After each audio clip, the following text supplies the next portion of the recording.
yurtdoshlar, har doimgi sizlar bilan Sarvarbek Yakub. Mana musofir shahrida yurgan yurtdoshlarimizga tavsiya qilamiz. Agar Movoda puli yo'q bo'ladigan bo'lsa, biz sharoit qilib o'zimiz chiroyli olib ketishimiz mumkin. Tavsiya qilishinglar mumkin. Ishonchli kassi raqamlarni ekranda qoldirib qo'yamiz. Olib keling akalarim. Assalomu alaykum. Qayerdansiz aka? Surxondaryoda. Mana ko'pchilik yurtdoshlarimiz Surxondaryodan kuzatishadi bizni. Ishonchliimiz, shu avtobus haqiqatda bormi deydi mana.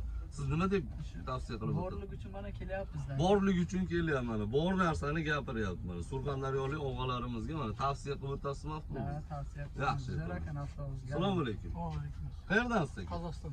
Qozog'iston, Chimkent, Qizilo'rda, Aqto'be. Agar Olmaotaga ketmoqchi bo'lsanglar, anaqada Chimkentda, Bekjonda peresadka qilasizlar. Qanday avtobus? Yaxshi, zo'r. Normalmi, sideni? Yaxshi. Ya, tavsiya qilasizmi Qozog'iston yurtdoshlarimizga? Ya.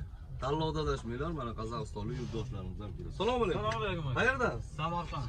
Oh, Samarqandliklar Amerikada yuradi, Moskvada nima qilyapsiz? Keldik-da. Bastian avtobusda qatnayman akaman. Постоянный klientimiz siz? Bastian Abdulla aka Novoyevskdan ketayapti o'zimda. Mana yurtdoshlarimizga tavsiya. O Samarqandliklar ko'rib turibdi, nima deysiz Samarqandliklar? Samarqandliklar nima deydi? Shu avtobusda shu tinchgina bir bosh olib ketayotganmiz. Qarzga ham boshqa Pul ko'p bo'lsa mana samolyotda uchgisi kelmasda, mana Samarqandliklar avtobusda yurish, kibrni sindirish uchun, aka. Tamoshada bir kayfiyat. Tanlovda adashmanglar, aziz yurtdoshlar, sog' bo'linglar, salomat bo'ling. Tilakcha bor.